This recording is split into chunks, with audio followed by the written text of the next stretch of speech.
예, 안녕하십니까. 민법교수 유병태입니다. 오늘도 정민민사법 완전정복으로 보시겠습니다. 오늘은 동사물권 변동을 볼 차례인데, 동사물권도 변동되기 위해서는 당연히 법률 요건이 충족돼야 되고, 그 법률 요건에 법률행위인 것도 있고 법률행위가 아닌 법률 규정에 의한 것도 있습니다. 일단 먼저 권리자로부터의 취득, 역시 여기서도 성립요건주의, 효력요건주의가 관철되고 있습니다. 188조 동산에 관한 물권의 양도는 그 동산을 인도하여야 효력이 생긴다. 즉 물권적 합의와 인도의 요소가 갖춰져야 물권 변동의 효력이 생긴다라는 겁니다. 그래서 부동산에서는 등기가 부동산 물권 변동 일으키는 법률행위의 성립요건 또는 효력요건으로 작용하는데, 동산 물권에 있어서는 인도가 성립요건 또는 효력요건으로 작용하는 거죠. 물권적 합의, 물권 변동을 일으키는 법률행위를 말한다. 법률행위에서 계약을 말하겠죠. 인도, 물건에 대한 사상 지배인 점유를 이전하는 것을 말한다. 인도는 물권행위와 별개의 물권 변동의 요건으로서 사실행위이다. 그래서 이렇게 보시는 분이 있다는 거죠.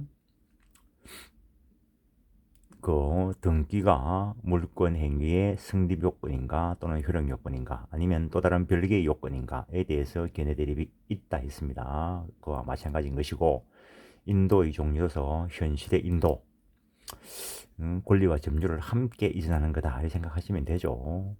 A가 B에게 민법책을 팔기로 했으면 민법책에 대한 소유권과 민법책에 대한 점유를 함께 이전하는 것, 그걸 현실의 인도라 한다라는 것. 간이 인도 이미 양수인이 그 동산을 점유하고 있는 때에는 합의 의사표시에 의해서 권리만 이전하면 되죠. 그래서 부산에 있는 친구가 민법책을 빌려가서 보고 있다면은 서울에 있는 소유자가 부산에 있는 친구한테 민법책 소유권 줄 때 민법책 다시 받아와서 같이 넘겨주는 현실의 인도를 하는 것은 좀 우매한 짓이죠. 그냥 서울에 있는 사람이 부산에 있는 친구한테, 야, 전에 너 빌려간 그 책 너가 가지고 있잖아, 그거 그냥 너 해 라고 하면 간임도가 되는 거죠. 물론 그 상대방이 그래 그렇게 하겠다 해야 되겠죠, 당연히.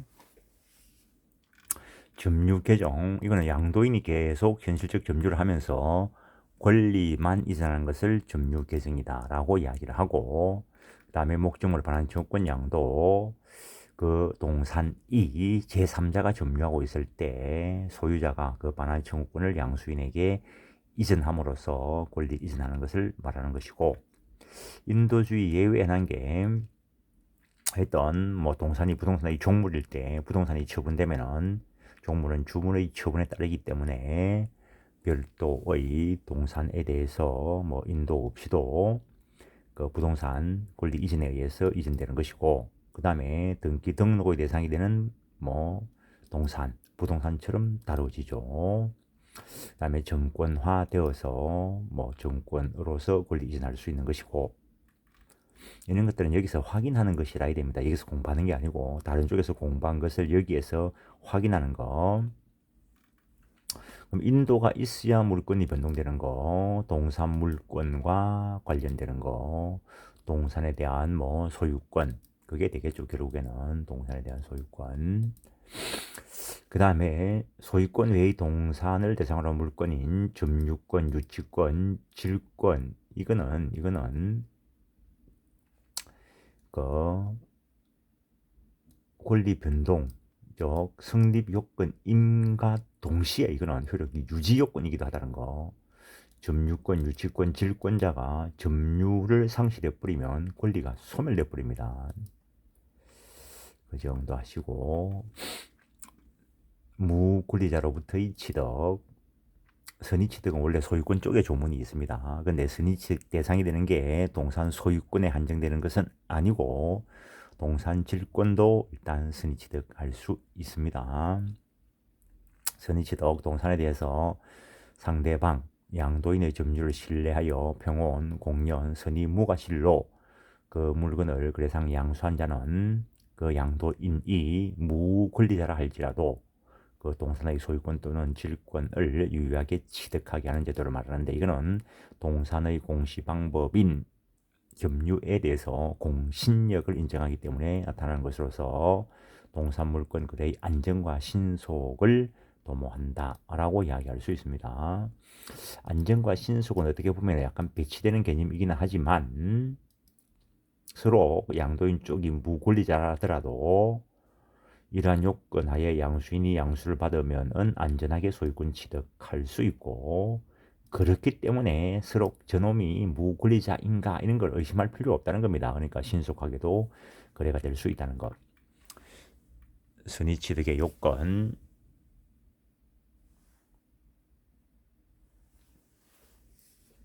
일단 순위 취득 목적물 동산에 한한다라는 거.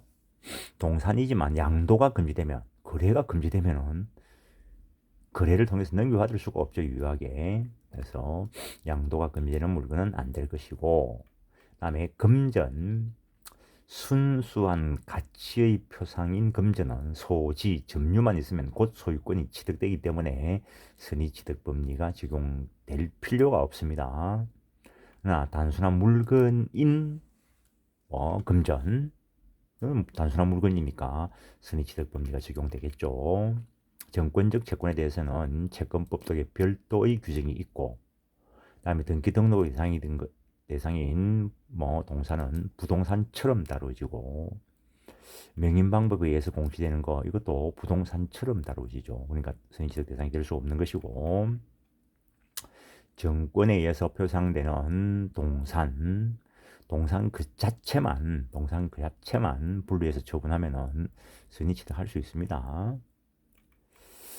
그다음에 부동산 등기에서 공시되는 동산, 이거는 부동산에 따라서 물건이 이전될 것이기 때문에 권리 변동 요건이 인도가 요건이 아니라 하더라도 동산만 별개로 떼어내서 처분하면 당연히 선의취득 대상이 될 수 있겠죠. 권리 자체는 선의취득 대상이 안 됩니다. 선의취득이 대상이 되는 것도 원칙적으로 물건인 동산에 한한다는 거.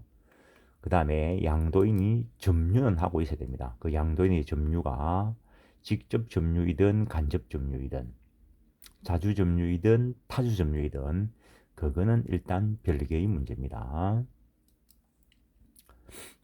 간접 점유하고 있을 때 인도 방법인 그 목적물에 관한 주권 양도에 의해서 선의취득이 일어날 수 있다. 그런 거하고 연결됩니다. 양도인이 무권리자라 된다. 당연하죠. 양도인이 처분권 있는 권리자라면은 구태여 선의취득이라는 요건 필요 없이 일반적인 법률 행위에 의해서 권리가 취득이 되겠죠. 양수인에 관한 요건, 동산을 양수하였을 것, 거래 행위에 의해서 이전받는 것을 말한다. 이 거래 행위는 매매, 교환과 같은 유상행위뿐만 아니라 정려와 같은 무상행위일 수도 있고, 뇌물변제, 질권 설정행위, 질권 설정행위가 여기에 들어가는 이유가 질권이 선의취득 대상이 될 수 있기 때문에 그렇습니다. 그 다음에 경매를 통해서도 된다. 사경매는 그냥 매매일 것이고, 공경매인 경우에도 선의취득 법리를 인정한다라는 거. 그러나 거래가 아닌 포괄승계, 상속, 합병 이런 것들에 의해서는 선의취득되지 않는다는 거. 거래 없이 타인 수목을 자신의 것이라고 믿고 벌목한 경우에는 선의취득은 안 됩니다. 그럼 이 벌목한 거를 내다 팔 때 그 매수인은 선의취득할 수 있습니다. 한번 생각해 보시고.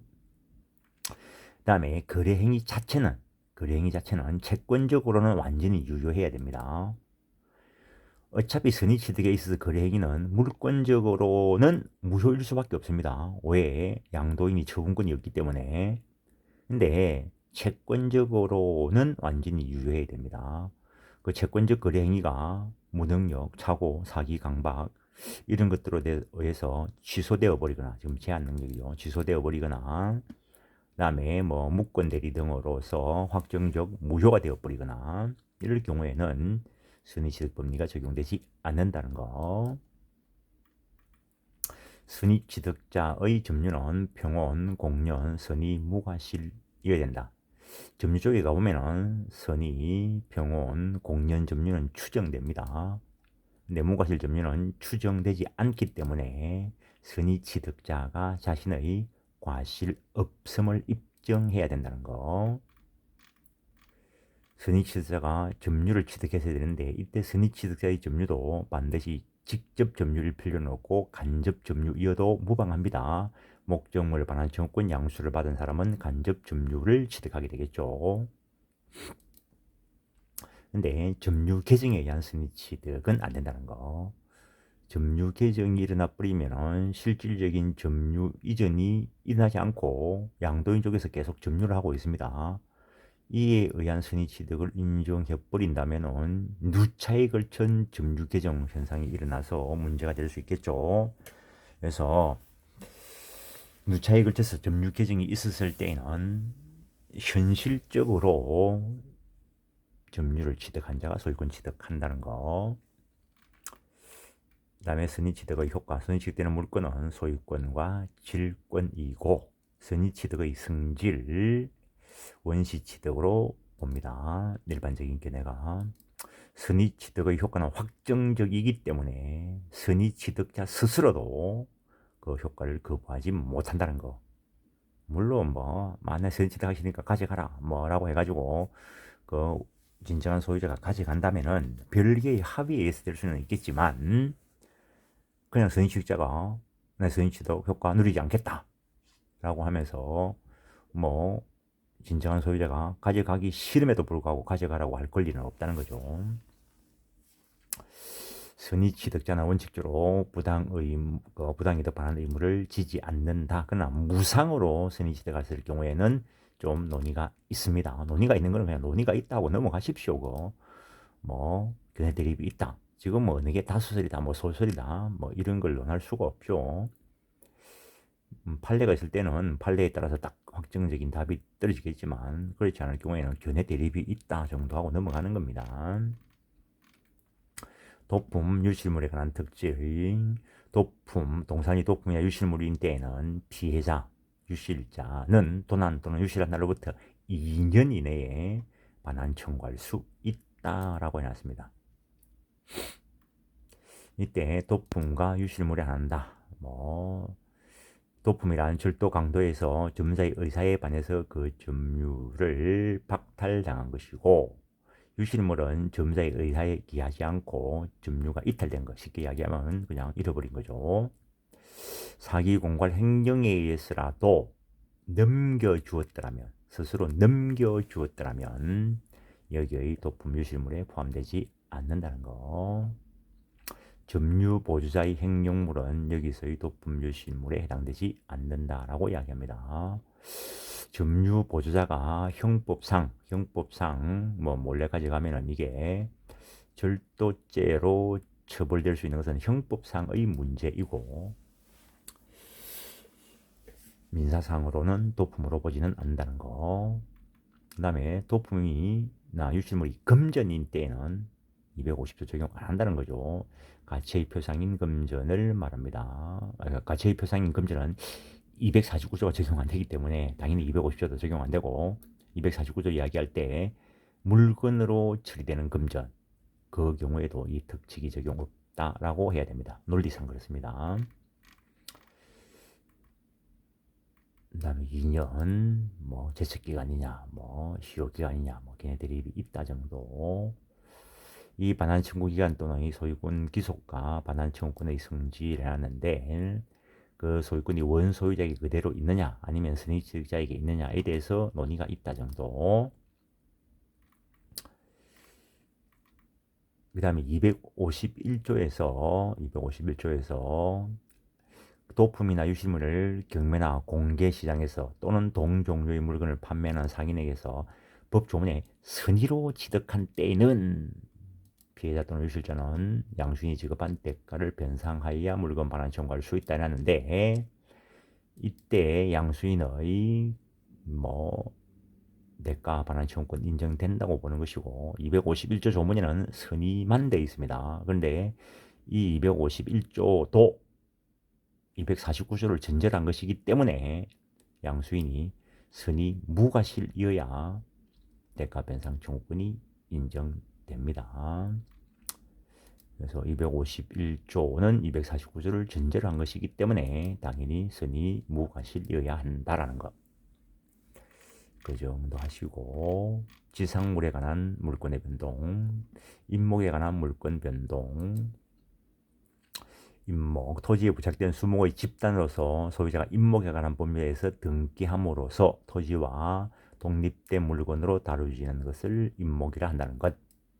임목에 관해서는 이제 등기로 공시를 합니다. 등기로 공시하는 거 소유권과 저당권, 그리고 소유권에 대한 가등기 담보권, 그리고 소유권 넘겨주는 양도 담보권, 이런 것들에 대해서 법률 행위에 의해서 변동될 수도 있고 법률 규정에 의해서 변동될 수도 있다라는 것.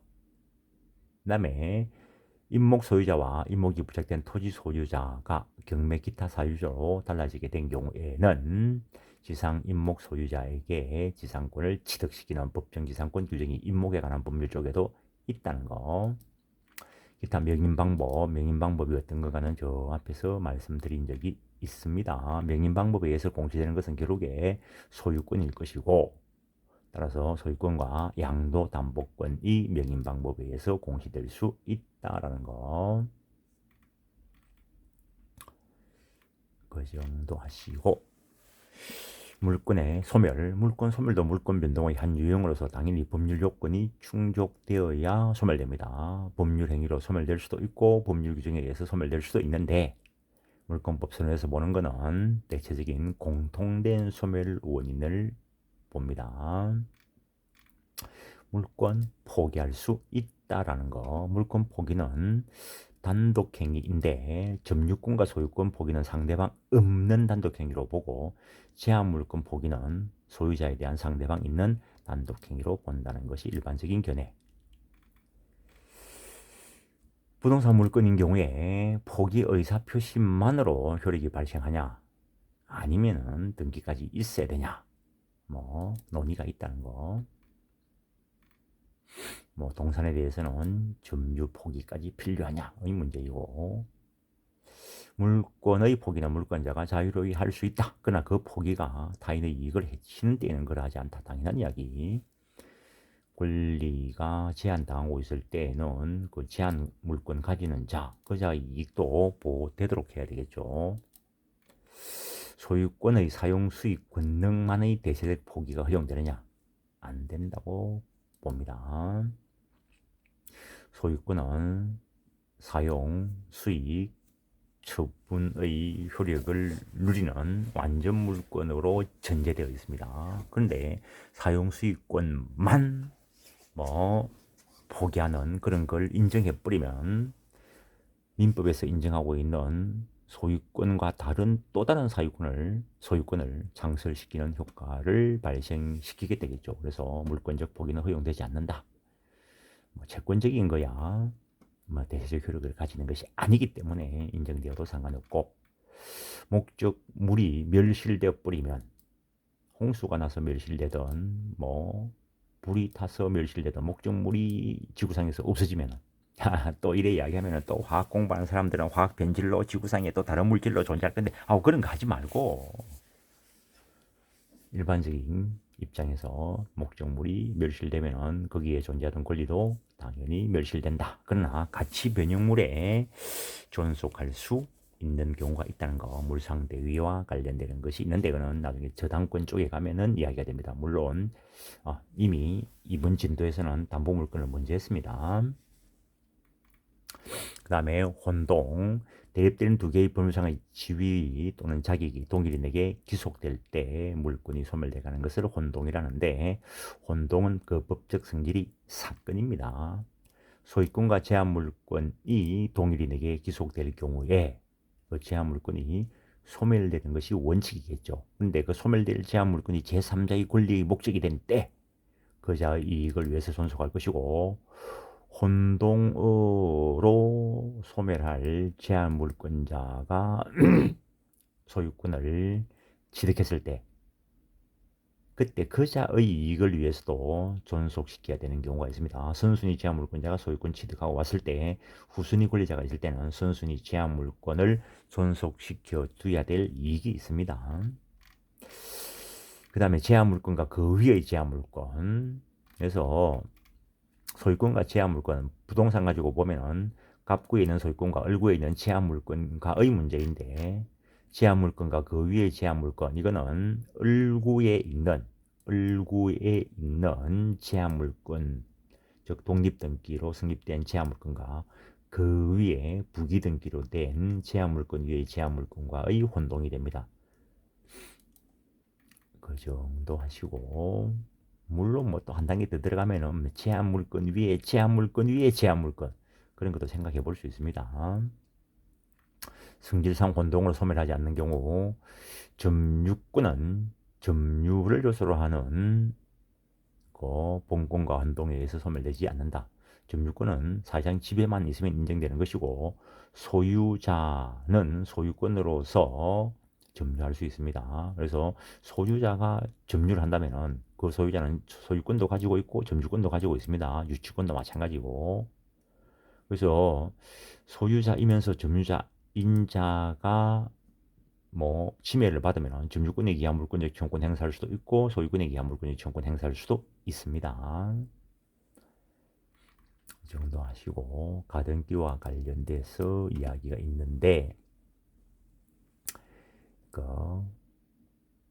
기본적으로 가등기 권리자가 그 가등기 해놓은 그 이외의 다른 새로운 사유에 의해서 소유권을 취득을 한다면 소유권 취득함으로써 물권인 소유권이 취득됐습니다. 근데 가등기상 보존되는 권리는 아무리 힘이 세어도 채권적 권리입니다. 그래서 물권과 채권은 혼동될 수 없습니다. 그렇지만은 그 가등기와 새로운 원인에 의해서 본등기가 된 그 사이에 중간 어떤 처분 등기가 없을 때에는 가등기에 의한 목적이 달성됐기 때문에 가등기에 의한 본등기 청구를 할 수 없다라는 거. 그래서 목적이 달성되었기 때문에 그 가등기는 소멸되었다고 봐야 됩니다. 근데 등기법에서 보면은 그런 경우를 혼동이라고 표현을 하고 있습니다. 그래서 관념적인 거하고 현실적인 거하고 좀 구별을 하셔야 되고, 혼동에 의한 물권 소멸의 효과는 절대적이다. 그러나 혼동을 생기게 한 원인이 없어가지고 혼동을 일어나지 않게 되었다면 혼동으로 소멸한 그 권리는 부활시켜야 될 것이고, 가등기에 의한 본등기 청구권이 혼동으로 소멸하는지 여부 조금 설명이 되었죠. 그걸 조금 더 상수를 해 놓은 것이고, 그래서 이번 시간은 여기까지 하고 다음 시간에 점유권을 보도록 하겠습니다.